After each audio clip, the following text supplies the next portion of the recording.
Bonjour à tous. Aujourd'hui, nous allons commencer un nouveau chapitre, donc le chapitre 6, sur les fonctions polynômes de degré 2 et 3. Donc, ce qui serait bien, c'est que vous regardiez cette vidéo, que vous la mettiez sur pause à chaque fois que vous avez besoin d'être sur pause, c'est-à-dire à chaque fois que vous allez avoir besoin d'écrire des choses, de réfléchir, d'essayer de faire un exercice, et bien sûr que vous prenez des notes sur votre cahier ou sur votre classeur de cours. Donc, c'est parti, vous prenez le titre et on commence. Alors, le grand 1, ce sera fonction polynôme de degré 2. D'accord? C'est écrit ici. Et le petit 1 est généralité sur les fonctions polynômes de degré 2. D'accord? Bon, définition. Qu'est-ce que c'est qu'un polynôme du second degré? Donc, c'est-à-dire de degré 2. C'est une fonction f définie sur R par f de x est égal à ax carré plus bx plus c, où a, b et c sont des réels, et a est non nul en particulier. Donc, ça, c'est ce qu'on appelle donc un polynôme du second degré. Pourquoi du second degré? Car dans cette fonction, il y a des x qui apparaissent, mais aussi des x carrés. D'accord? Donc normalement, c'est une fonction, c'est des types de fonctions que vous avez déjà vues en seconde. Donc ça ne devrait pas trop vous déboussoler. Donc par exemple, la fonction dont l'expression serait f de x égale à x carré moins 3x plus 8, c'est une fonction polynôme de degré 2, où on aurait pris a qui vaut 1, b qui vaut moins 3, et c qui vaut 8. D'accord? Très bien. Donc, une petite remarque de vocabulaire. La forme qu'on donne ici de la fonction polynôme de second degré, c'est ce qu'on appelle une forme développée. Il y a des plus, donc ce sont ce qu'on appelle des termes, le terme x carré, le terme bx, le terme c, donc on dit que c'est développé. Si au lieu d'avoir des plus, on aurait un facteur, on dirait que c'est une forme factorisée. D'ailleurs, on l'étudiera plus tard. Donc, une autre définition. Donc pour cette définition, on a besoin d'une fonction f, polynôme du second degré, sous sa forme développée. Vous écrivez ça. Dans un repère du plan, la courbe représentative d'une fonction f de second degré est appelée une parabole.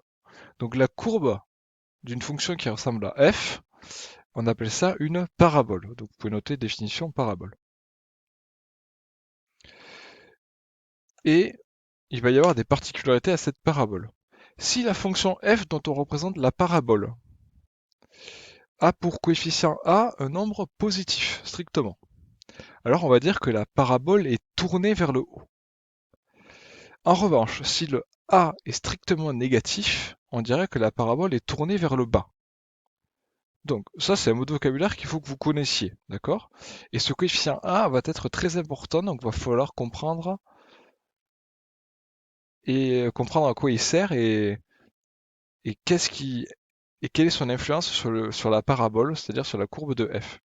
Donc tourner vers le bas, tourner vers le haut, ça vous dit peut-être rien pour l'instant, mais tout à l'heure on va voir un dessin de ces paraboles, de cette parabole, et on va comprendre pourquoi est-ce qu'on dit ça comme ça. Alors les paraboles, c'est-à-dire les courbes représentatives d'une fonction polynôme du second degré, possèdent un axe de symétrie. Ça veut dire quoi? On va voir le dessin tout à l'heure. Ça veut dire que il va exister une droite verticale, c'est-à-dire parallèle à l'axe des ordonnées, qui passe par le sommet de la parabole et qui coupe la parabole en deux parts égales, si vous voulez, en deux parts symétriques, comme si la parabole se regardait dans un miroir. Donc on va voir un dessin. Donc vous notez ça. Donc justement un exemple. Donc voici deux paraboles en fonction du signe du coefficient A. Donc la première parabole, lorsque, je zoome un peu, lorsque par exemple le coefficient A est strictement positif. Donc on a dit tout à l'heure qu'on disait que la parabole était tournée vers le haut. Donc pourquoi on dit tournée vers le haut? Parce que on voit que les branches, là on appelle ça des branches, les branches de la parabole montent. Elles sont tournées vers le haut. D'accord? Donc n'hésitez pas à mettre sur pause et reproduire ce dessin. Donc ce qui est important ici, c'est de faire une parabole qui passe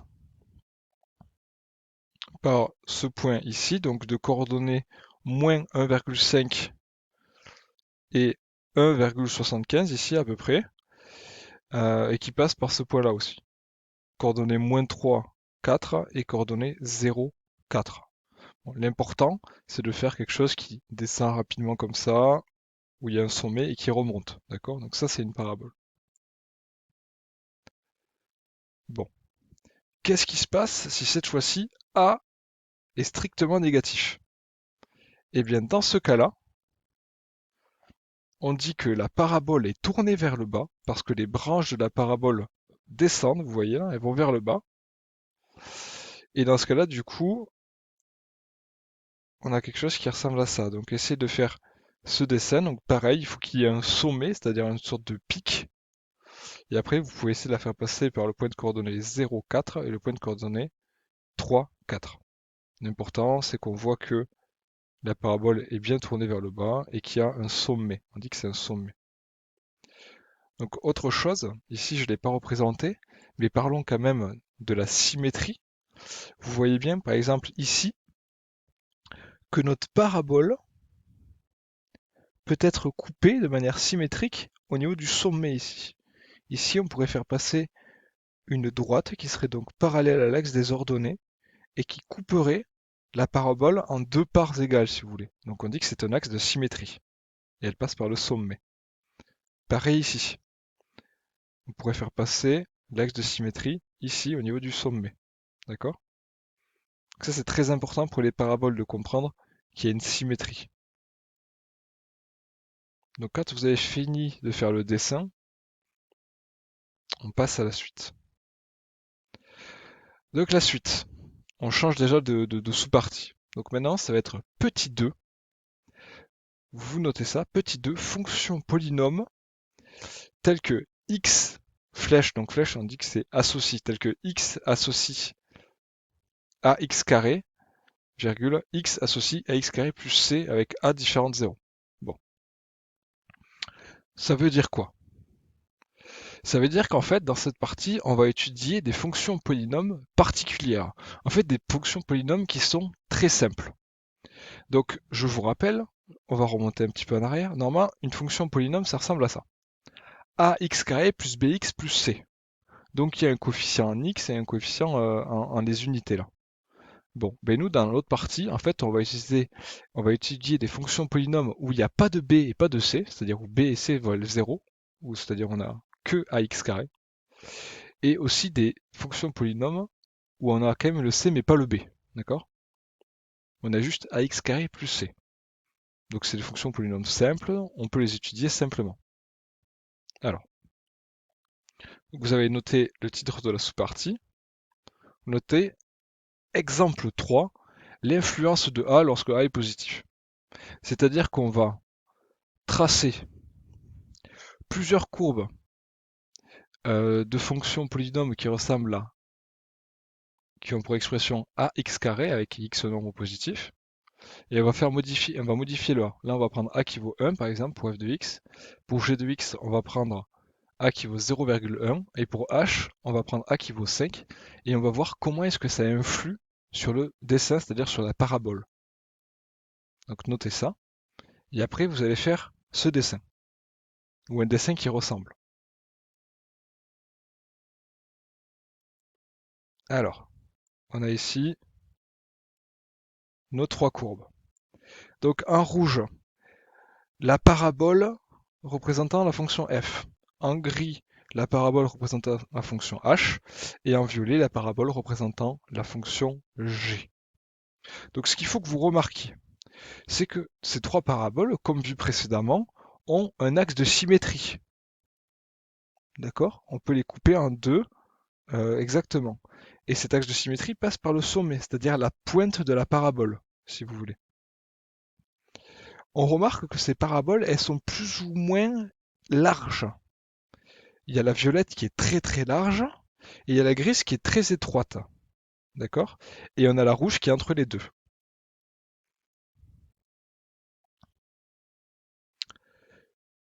La courbe rouge, le coefficient A c'était 1. D'accord? Donc on va dire que c'est par rapport à cette courbe qu'on va se comparer. Ensuite, la courbe G, son coefficient c'était 0,1. Donc la courbe G, c'est la violette. Donc en fait, on se rend compte que plus le coefficient va être petit, plus la parabole va être large comme ça. D'accord?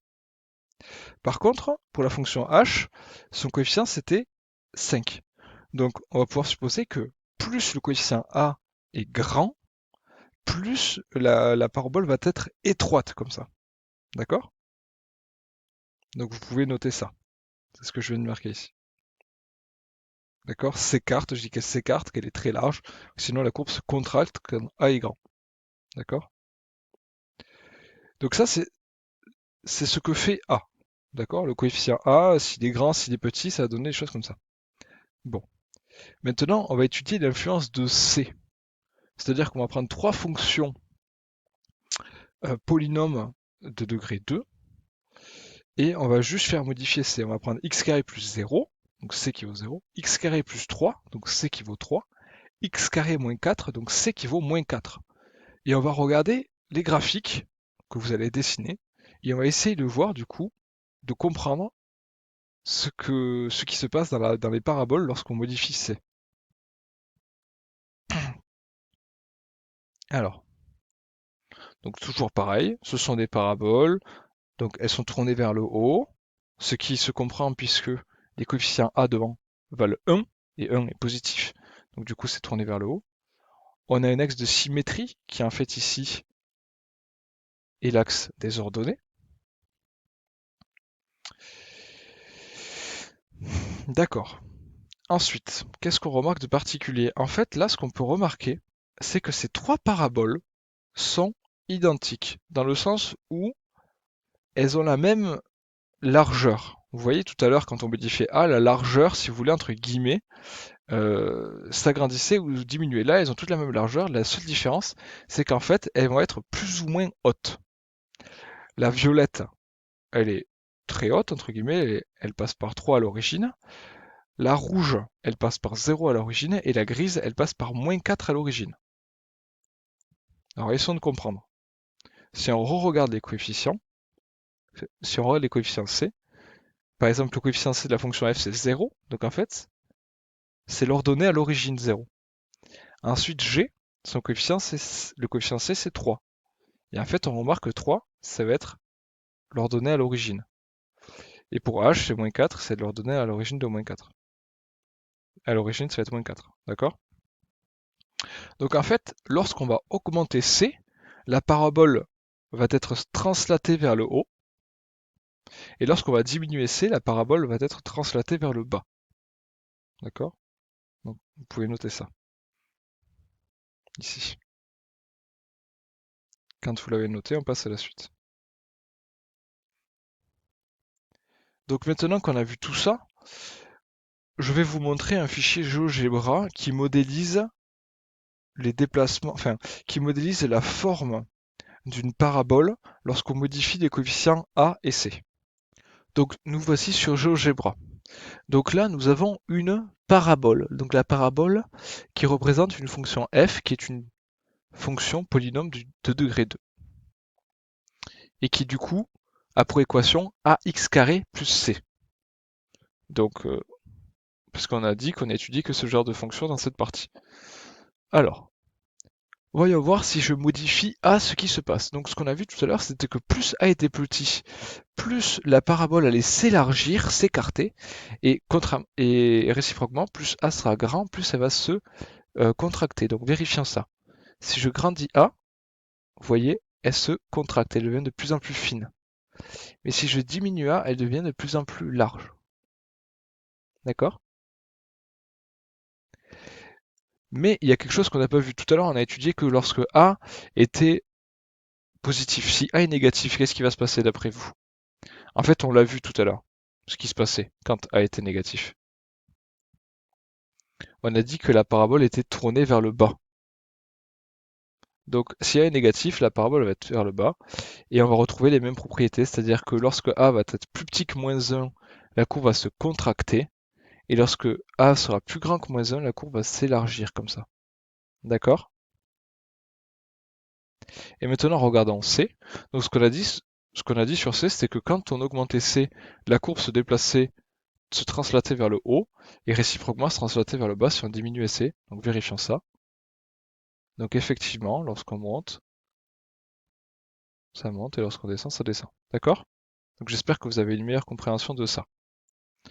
Je tiens à dire que peu importe si on modifie A ou C sur ce genre de fonction, on aura toujours un axe de symétrie qui sera en fait l'axe des ordonnées. Donc on en a fini avec cette représentation dynamique des fonctions polynômes de la forme x associé à x carré plus c. On va écrire ce qu'on a observé quand même. Donc, on a observé quelque chose. Les paraboles d'équation y égale ax carré plus b. Bon, j'ai mis plus b, mais plus c, ça marche aussi en fait. B, c, peu importe la lettre qu'on donne, c'est la même chose. Ont pour axe de symétrie l'axe des ordonnées et ont pour sommet le point S de coordonnées 0b. Donc ça, on l'a vu.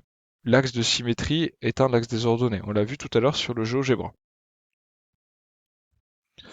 Donc, remarque, dans le cas où B ou C, peu importe comment on l'appelle, vaut 0, en fait, le sommet de la parabole va être l'origine. D'accord? Donc ça, vous pouvez aussi le voir sur le GeoGebra. Alors maintenant, on va donner un petit exemple sur cette histoire de sommet. Donc on se donne deux fonctions. Donc écrivez-le, exemple 6, soit f et g deux fonctions polynômes définies sur R par f de x égale 2x carré plus 1 et g de x égale moins 3x carré. On va appeler SF le sommet de CF et SG le sommet de CG. Alors, voici leur courbe. Donc ici, on a la courbe représentative de F. Donc, quel va être le sommet? Donc je vous laisse dire les coordonnées. Les coordonnées, ça va être quoi? Le sommet, il est là. Les coordonnées, ça va être d'abscisse 0, d'ordonnée 1. Donc on note, ici, le sommet de SF, le sommet SF de CF, pardon, est donc 0, 1. Et le sommet SG de CG, donc je vous montre le dessin, ça va être 0. D'accord? 0, 0. Donc, ça concorde bien avec ce qu'on vient de dire, c'est-à-dire que G de I, G, on peut l'expression de G, c'est G de X égale moins 3x carré, c'est-à-dire on a C qui vaut 0, et on a vu que quand C valait 0, le sommet allait en fait être l'origine. D'accord? Et lorsque le sommet pardon, la fonction f a pour expression 2x carré plus 1, c'est-à-dire avec un b là ou un c qui est non nul, et bien en fait on va le retrouver ici. Le coefficient b on le retrouve ici, 0, 1. Donc c'est cohérent avec ce qu'on a vu. Ça c'est pas des choses à apprendre par cœur, c'est des choses à retrouver dans les exercices. Il vous suffit d'être capable de lire un graphique. Vous regardez la parabole, vous regardez la pointe de la parabole, cette pointe on l'appelle le sommet, et ce sommet vous savez lire les coordonnées. D'accord? Donc on vient de terminer cette première partie sur les fonctions polynômes du second degré. J'espère que vous avez compris. Si vous n'avez pas compris, n'hésitez pas à poser des questions. Je suis là pour ça. Sinon, re-regardez la vidéo. C'est très important aussi de prendre son temps. Cette vidéo est assez courte, mais elle est assez dense. Il y a beaucoup de choses. Donc mettez sur pause, réfléchissez, entraînez-vous, etc. Pour la prochaine fois, vous aurez donc à faire les exercices qui sont notés en bas, 6.1, 6.2, 6.3, 6.4. Donc c'est sur les fonctions polynômes de ce type-là. Donc qui a x associé à x carré ou qui a x associé à x carré plus c. Donc j'espère que ça va bien se passer pour vous. Sinon envoyez un message, entraînez-vous bien, travaillez bien et à bientôt.